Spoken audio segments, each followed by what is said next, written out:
예, 안녕하세요. 여기는 물레동에 위치한 레드물레이고요. 저는 김상철입니다. 오늘 이야기를 해볼 것은 아무래도 이제 대선 시즌이 이제 코앞입니다. 뭐 여야를 막론하고 대선 주자들이 이제 한 명씩 등장을 하고 있는데요. 특히 이번 대선의 가장 흥미로운 부분은 헌법에서 보장하고 있는 독립기관인 감사원과 그다음에 검찰의 수장이 임기를 마치지 않고 대선을 출마하는 초유의 사태가 벌어지고 있죠. 대표적으로 감사원장인 최재형 전 감사원장의 경우에는 사실은 문재인 정부에서 핵심적으로 추진하던 탈원전 정책에 대한 감사 결과를 발표를 하면서 사실은 정부를 굉장히 곤혹스럽게 만들었던 당사자이기도 합니다. 특히 그 과정에서 이제 두 아이를 입양했다는 뭐 개인적 미담도 이렇게 퍼지면서 굉장히 이 사회의 호응을 받았던 사람인데요. 정작 그 사람이 직을 벗어던지고 대선 출마를 하겠다라고 나서면서 도대체 이 감사원의 독립성이라고 하는 것은 무엇을 위한 거냐라고 하는 이제 뒷말을 낳고 있습니다. 물론 그 전에 그 윤석열 검찰총장 역시도 임기를 마치지 않고 대선에 출마했던 이력이 있죠. 그와 함께 여당에서 이제 가장 유력한 대선 후보로 언급됐던 이재명 경기도지사가 대선 출마를 공식적으로 밝혔습니다. 여야에서 이제 각각 대선 후보들이 특히 유력한 대선 후보들이 확정이 됨에 따라서 사실 이제 이들이 어떤 메시지를 내는가 요게 이제 관심이 있는데요. 제가 이제 퀴즈 삼아서 이재명, 윤석열 각각 그 출마 선언문 중에 한 문단을 좀 읽어보겠습니다. 누가 쓴 출마 선언문의 부분인지 한번 맞춰보시길 바랍니다. 미래형 인적자원 육성 시스템으로 기초 및 첨단 과학기술을 육성하고 문화 콘텐츠 강화를 위해 문화예술 지원을 확대해야 합니다. 대대적인 인프라 확충과 강력한 산업경제 재편으로 투자 기회 확대와 신성장 동력을 발굴하고 새로운 일자리와 지속적인 공정성장의 길을 열어야 합니다. 반걸음 늦으면 끌려가지만 반걸음 앞서면 위기를 기회로 활용할 수 있습니다. 전 세계적 위기는 우리 경제가 과거의 고단한 추격 경제에서 선도 경제로 나아갈 절호의 기회입니다. 예, 이게 누구의 멘트일까요? 반면 자유민주주의는 승자를 위한 것이고 그 외의 사람은 도외시하는 것이라는 오해가 있습니다. 인간은 본래 모두 평등한 존재입니다. 그래서 누가 누구를 지배할 수 없고 모든 개인의 자유가 보장되어야 합니다. 그러나 자유민주국가에서의 나의 자유만 소중한 것이 아니라 다른 사람의 자유와 존엄한 삶 역시 마찬가지로 중요한 것입니다. 존엄한 삶에 필요한 경제적 기초와 교육의 기회가 없다면 자유는 공허한 것입니다. 승자 독식은 절대로 자유민주주의가 아닙니다. 자유를 지키기 위한 연대와 책임이 중요합니다. 자, 각각 누구의 출마 선언문이라고 생각하십니까? 앞에 읽어드린 그 추격경제에서의 선도경제, 요게 이제 이재명 도지사 거의 출마 선언문이고요. 지금 말씀드린 내용이 이제 그 윤석열 전 총장의 출마 선언문입니다. 이 두 개의 출마 선언문에서 확인할 수 있는 특징이 있는데요. 첫 번째로 이재명 도지사의 출마 선언문에는 이 출마자가 여당인지 야당인지 구분할 수가 없습니다. 왜 그러냐? 현재 정권에 대한 판단이 들어가 있지 않습니다. 놀랍죠? 예, 그러니까 대선 후보로 출마를 하려면 지금이 어떻다라고 하는 것에 대한 판단이 있어야 되는데 흥미롭게도 이재명 도지사의 출마 선언문에는 현재 정치 현안과 관련된 입장이 없습니다. 굉장히 놀라운 일이고요. 반면 윤석열 전 총장의 출마 선언문의 경우에는 현 정부의 실정이나 내지는 한계에 대한 지적이 있지만 방금 읽어드린 것과 같이 본인의 그 자유관에 대한 이제 우려가 되게 많잖아요.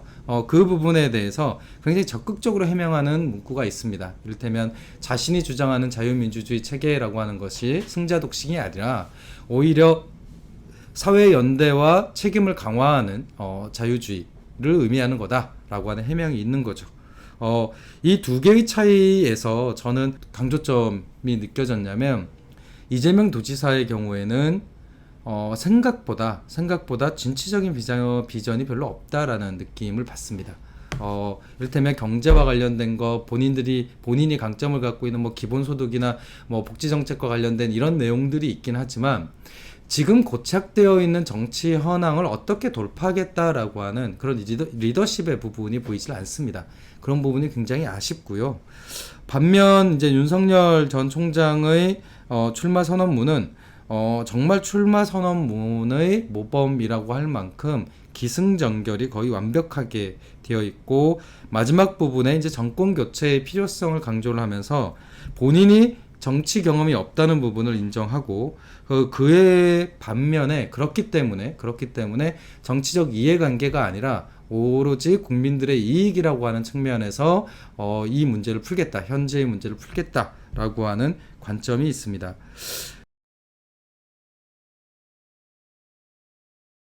제가 아는 연구자가 윤석열 전 총장의 출마 선언문하고 이재명 도지사의 출마 선언문을 각각 그 텍스트 마이닝, 그러니까 이제 텍스트를 분석해서 주요 개념이 얼만큼 반복적으로 나오는지, 그리고 빈도에 따라서 그 글자 크기를 이렇게 크게 만드는 뭐 그런 거 있잖아요. 그런 방식으로 이제 분석을 한 게 있는데요. 지금 보여드리는 것이 바로 윤석열 전 총장의 개념어들입니다. 보시면 국민 그리고 자유가 굉장히 강조가 돼 있죠. 그리고 거기에 청년, 정권교체, 집권, 대한민국, 나라, 그 다음에 우리, 뭐 민주주의 이런 표현들이 들어가 있는 것을 보실 수 있습니다. 그러니까 윤석열 전 총장의 출마 선언문은 지극히 정치적 입장이 고스란히 드러나 있는 출마 선언문이라고 볼 수 있고요. 반면에 이게 이재명 도지사의 출마 선언문입니다. 국민이 있고 그와 동시에 이제 경제, 기회, 그 다음에 만들겠습니다, 있습니다, 뭐뭐 때문 등등등의 이제 그 명사가 아닌 내용들이 많고 여기에 또 이재명이라고 하는 본인 이름이 이렇게 굉장히 강조되어 있는 걸 볼 수 있습니다. 이걸 통해서 볼 수 있는 건 이재명 도지사는 경제 부분을 좀 집중하면서 어쨌든 지금 시점에서의 그 경제 성장이라고 하는 부분에 대한 강조점이 좀 더 보이는 반면에 윤석열 전 총장의 경우에는 정권 교체의 필요성, 그리고 자유민주주의의 회복, 그리고 그 과정에서의 상식, 법치 뭐 이런 부분들을 좀 강조한다는 특징을 보이고 있고, 당연히 공정이라고 하는 말 역시 중요하게 언급이 되어 있습니다.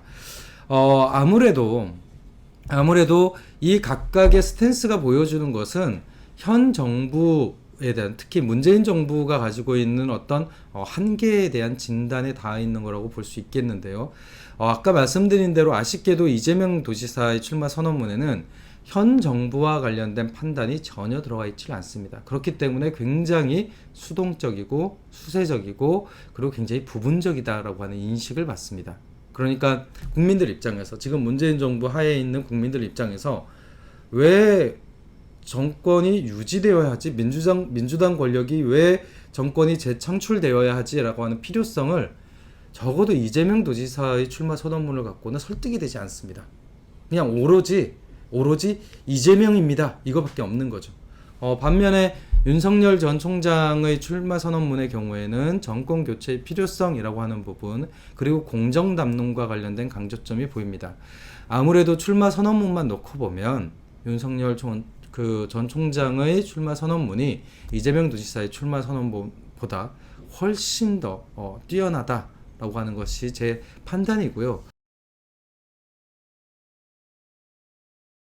그러면 이제 질문은 이렇게 되는 거죠. 왜 이재명 도지사의 출마 선언문이 이렇게 빈약하게 나왔느냐라고 하는 건데, 아무래도 당내 경선을 앞두고 있는 이재명 도지사 입장에서는 소위 그 문재인 정부 내에서의 친문 계열을 자극하고 싶지 않다라고 하는 것이 고스란히 담겨 있는 입장이 아닌가라는 생각이 듭니다. 그렇기 때문에 내부 경선에서 좀 무난하게 민주당 대선 후보로 좀 이렇게 가려고 하는 그런 포지션 때문에 아마 그렇게 좀 유약한 출마 선언문이 나오지 않았나 싶은데요.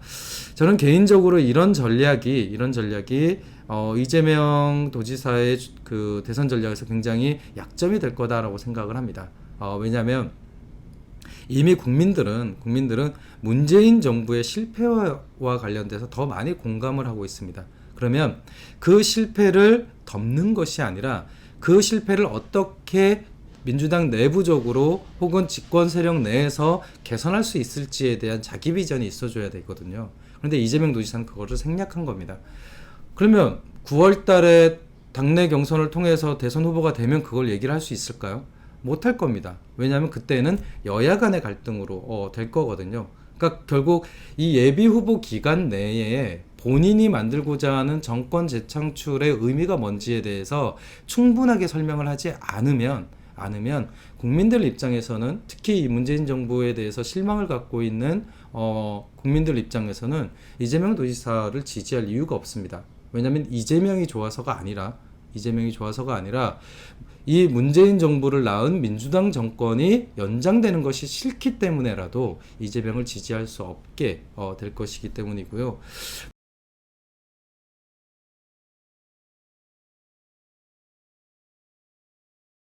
반면에 윤석열 전 총장의 경우에는 여전히 국민의힘 입당을 저울질을 하고 있는 상황이긴 하지만 아시다시피 국민의힘 내부에 윤석열 전 총장을 압도할 만큼의 주자가 존재하지 않습니다. 뭐 부분적으로 뭐 홍준표 아저씨나 뭐 이렇게 몇몇 이렇게 얘기가 되고 있긴 하지만 사실은 윤석열 전 총장이 좀 압도적으로 지지를 받고 있는 상황이죠. 그런 면에서 뭐 몇 차례 그 대선 출마를 하지 않는다라고 이렇게 언급한 오세훈 서울시장이 과연 국민의힘의 내부 후보로서 등장을 어느 정도, 그러니까 어느 시점에서 할 거냐라고 하는 것이 굉장한 관전 포인트겠습니다. 어떤 정당이든 간에 밖에서 빌려온 주자를 완주시키는 정당은 없었습니다. 그러니까 실제로 정당의 속성이라고 하는 것이 정당의 후보자가 되면 제일 베스트지만 그렇지 않다 하더라도 이 정당 내에서 당의 충성도가 있는 후보자를 발굴하려고 하는 것이 정당의 기본 속성이거든요. 그런 면에서 과연 국민의힘이 자기 후보 없이 외부인인 윤석열 전 총장이나 최재형 전 감사원장을 그냥 데려다가 자기네들 후보로 이렇게 옹립하는 방식의 그 구도를 만들까 했을 때 그렇게 생각하지는 않고요. 그런 면에서 반드시 내부 후보자들을 좀 발굴할 것 같다라고 하는 건데, 그런 면에서 좀 경쟁력이 있는 오세훈 서울시장이 본인의 의지와는 다소 상관없이 당내 역학구도에 의해서 좀 이렇게 밀려 올라오지 않을까라고 하는 예상을 해봅니다. 남아있는 정치 스케줄을 보면 9월 달에 민주당은 당내 경선이 끝나게 돼 있고 국민의힘은 한 11월 당내 일정상 그렇게 되어 있는데 아무래도 국민의힘의 그 내부 경선 일정이 조정이 될 수도 있죠. 이를테면 초기에 대선 레이스를 시작하는 게 좋겠다라고 하면 조금 당겨질 수도 있는 거고, 그게 아니면 11월보다 훨씬 더 늦을 수도 있을 것 같습니다. 어찌됐든 민주당 입장에서는 9월 달에 대선 후보를 조기에 가시화한다라고 하는 그 부담이 있고요.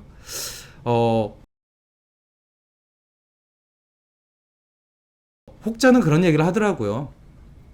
이미 지난 그 서울시장 재보궐선거 때 학습 효과로 민주당이 후보자를 미리 만들어 놓더라도 늘 점수를 까먹는 정치를 해왔기 때문에 이번에도 후보를 미리 가시화하는 쪽이 유리하기보단 불리할 수 있다라고 하는 인식을 하고 있는 것 같습니다. 저 역시도 이제 그 얘기를 들으면서 그래? 그럼 9월 달에 후보를 좀 미리 가시화하는 민주당 입장에서는 이재명의 지지를 까먹는 방식의 내부 정치가 나올 수도 있을까? 뭐 이런 호기심이 들긴 하더라고요. 아마 그런 것들이 되면 국민의힘 입장에서는 구태여 후보자를 빨리 만들어서 대립구도를 만들기보단 민주당이 자충수를 계속 두면서 소위 정권 심판에 대한 논의를 미리 가시화된 이재명 후보에 대한 어떤 그 마이너스 요인으로 계속 지켜보겠죠. 아마 문재인 정부의 지지도가 떨어지면 떨어질수록 이재명 후보자, 만약에 이재명으로 단일화 선출이 된다라고 하면 그 사람의 지지율도 계속 떨어질 겁니다.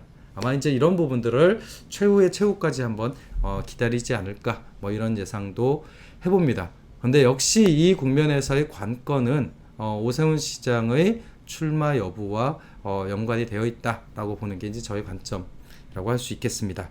예, 그러면은 윤석열 전 총장의 출마 선언문하고 그다음에 이재명 도지사의 출마 선언문이 나온 요걸 계기로 해서 뭐 대선과 관련된 이런 이야기들을 좀 해봤습니다. 나는 윤석열 전 총장의 출마 선언문이 훨씬 더 뛰어나다고 보는데, 왜냐면 기본적으로 정치 메시지는 아주 구체적인 스토리텔링이 되어야 한다고 생각을 해요. 왜냐면 정치 언어라고 하는 게 국민들한테 되게 피로감이 있는 언어이기 때문에 그 얘기를 들었을 때 사실 국민 개개인이 자기 서사와 연결시킬 수 있는 이야기 구조, 그러니까 즉 그 출마 선언문 내에 다양한 이야기 타래들이 존재해서 내 경험하고 이렇게 연결될 수 있는 여지들을 줘야 되는데, 그런 면에서 천안함 청년에서 시작하고 공정, 그 다음에 문재인 정부의 그 실정이나 내지는 불공정 문제들을 언급하면서 자기가 생각하는 자유주의에 대한 어떤 가치들을 설명하고, 그리고 본인의 약점이라고 할 수 있는 그 정치 경험이 없다는 것을 또 다른 방식으로 이렇게 서사를 만들어가는 방식이 개인적으로는 윤석열 전 총장이 정치인이 된다라고 했을 때 국민들이 기대할 만한 메시지들을 거의 다 담고 있다라고 보여지는 반면에, 이재명 도지사의 출마 선언문은 단체장 선언문에 가까운 형태. 왜냐하면 세부적인 정책의 디테일들은 좀 돋보이는 부분이 있는데, 그럼에도 불구하고 그것이 국가 차원에서의 정치 메시지로는 굉장히 취약하고, 앞서 이야기한 대로 이재명이 대통령이 되느냐 안 되느냐가 아니라 민주당 권력이 연장되느냐 안 되느냐라고 하는 것이 사실은 지금 시점에서 훨씬 더 중요한 맥락임에도 불구하고 이재명 도지사의 출마 선언문에는 그런 언급이 없다는 거죠. 그러면 이거를 보는 사람 입장에서는 아니 뭐지? 도대체 이재명은 그럼 그러니까 딴 정당 후보자야? 이런 느낌이 드는 거죠. 그런 면에서 개인적으로는 굉장히 비겁한 출마 선언문이다라고 생각을 하는 편입니다. 사실 뭐 혼내야 된다라고 하면 이 출마 선언문을 쓰는 메시지 팀을 좀 족쳐야 되겠죠. 그런 점에서 보면 이재명 쪽 같은 경우는 지나치게 당내용 메시지에 가깝다. 이거는 대국민용이라고 볼 수 없다. 라고 하는 게 제 판단입니다. 안 그래도 최근에 이제 그 안철수 캠프 쪽에서 활동했던 분을 우연히 만나게 돼서 얘기를 들었는데, 일단 내부적으로는 합당한다라고 하는 것이 이제 내부 기조인 것 같아요. 근데 이제 다만 합당 시기를 적절하게 조율할 것 같고, 본인이 후보자로 출마하는 것과 관련돼서는 일단은 지금은 안철수 대표 그렇게 생각하고 있는 것 같지는 않고, 다만 대선 과정에서 어떤 역할을 하는 부분과 관련된 고민은 있는 것 같아요.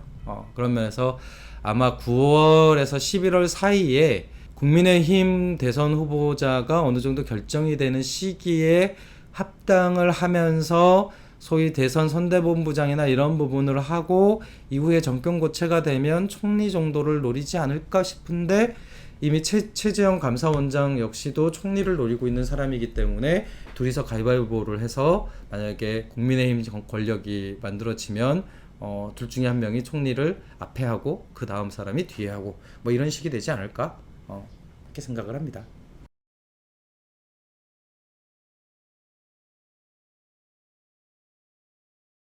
사실은 원래 이제 이 유튜브를 하게 된 기본적인 배경이기도 했는데, 서울이라고 하는 그 공간이 굉장히 정치적으로 중요한데도 불구하고 이게 이제 그 행정의 영역으로 너무 간주되고, 또 중앙정치에 가려져 있는 측면이 있기 때문에 이제 서울 의제와 관련된 것들을 조금 더 얘기하고 싶다라고 하는 게 사실 이제 이 유튜브를 만들게 된 배경이죠. 그런 면에서 지금 서울 현안과 관련된 부분을 좀 이야기를 하면 오늘 그러니까 7월 2일인데 오늘 그 오세훈 시장이 낸 추가 경정 예산안이 아마 시의회 본회의를 통과할 것 같습니다.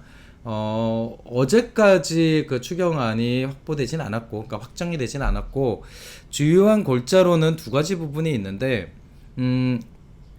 오세훈 시장이, 그러니까 이게 되게 재밌는 게, 오세훈 시장이 등장하고 나서 과거와는 다르게, 공무원들을 이렇게 많이 안 쫀다는 거죠. 근데 역설적으로 어떤 일이 생기냐면, 박원순 시장 시기에 좀 억눌렸다라고 스스로 생각하는 공무원 조직의 내부자들이 알아서 충성하는 이상한 상황들이 벌어지는 겁니다. 이를테면 박원순 시장 시기에는 대부분 규정이나 규칙이 굉장히 중요했고, 그래서 시장 방침이 있다 하더라도 잘 안 되는 일들이 태반이었어요. 그런데 오세훈 시장 시기에는 안 되는 일이 없어요. 이를테면 최근에 이제 언론 보도가 났던 그 코로나19 자가진단 키트가 있습니다. 예, 요만한 그 피임 진단 키트처럼 닮아 있는 그걸로 이렇게 자가 진단을 할 수 있는 건데, 그거를 예산도 확보되지 않았는데 계약을 해갖고 먼저 물건을 땡겨서 쓴 거죠. 그래서 보급을 한 겁니다. 이게 얼마나 놀라운 일이냐면, 예산이 확보돼 있지 않다라고 하는 것은 그 사업이 확정되지 않았다는 것을 뜻해요. 물론 시장 지시사항이었긴 했지만 해당 사업부서 입장에서는 예산을 조정하지 않고 선계약을 한 겁니다. 그리고 그 물건을 받아서 이미 배포를 한 거죠. 그러면 의회에서 예산을 확보해주지 않으면 어떻게 되냐? 서울시가 사기친 게 된 겁니다. 왜냐하면 돈을 줄 수 있는 방법이 없잖아요. 이게 이제 지금 논란이 되고 있는 것 중에 하나입니다. 그러니까 중요한 건 그거예요. 시장 방침은 있었습니다. 자가진단 키트를 빨리 확보해서 그걸 일선에 보급하시오라고 하는 지시는 있었는데, 만약에 박원순 시장 시기였으면 그거는 절차대로 했을 겁니다. 그러니까 실제로 박원순 시장 시기의 행정조직은 절차를 넘어서면서까지 시장 방침을 했던 행정부서는 단 한 곳도 없어요. 그런데 오세훈 시장이 들어와서는 그걸 해내는 거죠. 이 공무원 조직이. 그게 하나가 있고요. 두 번째는 서울런이라고 하는 게 있습니다. 여기서 런은 뛰다의 런이 아니라 배우다의 런입니다. 그러니까 그게 뭐냐면 한 10년 전에 강남구청에서 그거 했어요. 강남구에 있는 그 학원들의 일타 강사들을 모아놓고 그 강남구청에서 EBS에서 하는 것처럼 그 수능 강의를 만들어서 보급했던 적이 있습니다.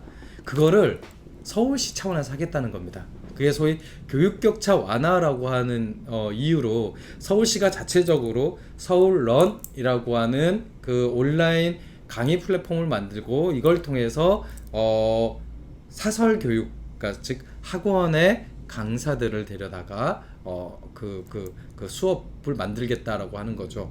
근데 이건 역시도 추경안에 반영이 돼 있긴 하나, 말씀드린 대로 추경안이 통과가 되지 않았습니다. 근데 이미 그 플랫폼이 5월부터 작업이 들어가 있었습니다.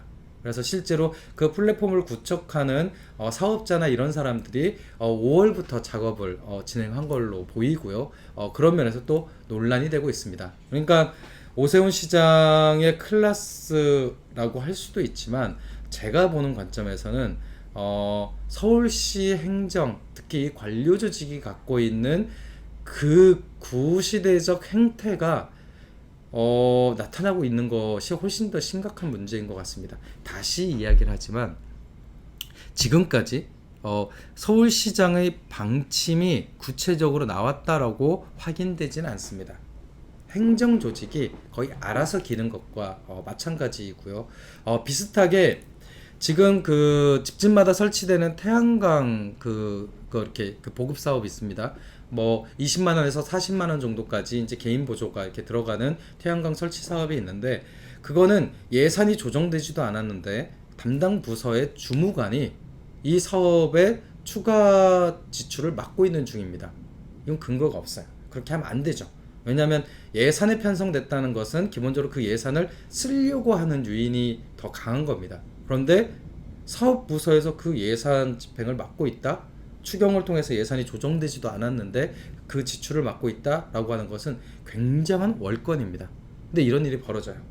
유사하게 그 청년 자율 예산제로 해서 자치구마다 만들어져 있는 청년 정책 거버넌스들의 사업비가 이미 편성이 되어 있는데 그 지출을 맡고 그 담당 부서의 공무원이 시장이 바뀌어서 이거 지출 안 하기로 했다. 이런 식으로 얘기를 하고 있는 거죠. 문서나 근거 없습니다. 그러니까 이런 현상들이 이 오세훈 시장이 등장하고 나서 나타나는 일인데, 다시 강조드리지만 그것은 오세훈 시장의 귀책이라고 하는 그 맥락도 존재하겠지만, 그것보다 훨씬 더 흥미로운 부분은 서울시 관료 조직이 가지고 있는 그 자율성의 영역이라고 하는 것이 훨씬 더 흥미로운 부분입니다. 실제로 알아서 움직이는 것들이 굉장히 많이 보이고 있어요. 대표적인 게 서울민주주의위원회와 관련된 내용입니다. 서울민주주의위원회는 감사위원회 외에 거의 최초의 합의제 행정기구로서 만들어진 것입니다. 근데 이 서울민주주의위원회가 기존에 있는 조직체계처럼 아예 고정적인 조직이 아니라 자율적으로 만들 수 있는 한시적 기구로 만들고, 일정 기한이 되면 그 자율 조직에 대한 평가를 통해서 이 자율 조직을 연장할 거냐 말 거냐를 판단하게 돼 있거든요. 근데 이 판단을 하려면 현재 그 조직 관련된, 그러니까 서울시 행정기구 관련된 조례 내에 이 자율 신설 조직에 대한 평가 기준이나 이런 것들이 조례에 나와 있어야 됩니다. 그러니까 즉 조례에 근거를 해서 평가위원회를 구성하고 거기 조례에 나와 있는 평가 근거를 바탕으로 평가를 하도록 하는 것이 규칙인데, 서울시가 이걸 하지 않았어요. 작년 말에 행정기구 조례를 냈는데 의회에서 까였습니다. 그래서 이 자율신설기구에 대한 평가를 할 수 있는 근거가 없어요. 근데 서울시 행정조직이 어떤 만행을 저질렀냐면 자체 방침으로 그것을 추진합니다. 그래서 자기네들이 마음대로 평가위원회를 구성하고요, 자기네들이 평가위원들을 위촉하고 그 평가위원들의 평가 기준이나 이런 것들도 자기네들이 그냥 만들어서 그냥 했어요. 그랬더니 서울민주주의위원회가 점수가 굉장히 낮게 나온 거죠. 그래서 이 점수가 너무 낮게 나왔기 때문에 이 기관은 폐쇄가 존치시킬 수 없다라고 하는 행정적 판단을 한 겁니다. 지금 말씀드린 이 일련의 상황이 사실은 역설적이게도 박원순 서울시정 10년의 결과입니다. 앞선 시간에도 말씀을 드렸지만 박원순 시정, 특히 앞서 서울 10년 혁명 이따위 얘기를 했지만, 이 서울 10년 혁명이라고 하는 내용 중에 행정 혁신은 단 하나도 없습니다. 기존에 있는 행정 조직들이 개편되거나 혹은 새로운 방식으로 재구성되는 사례는 거의 없었습니다.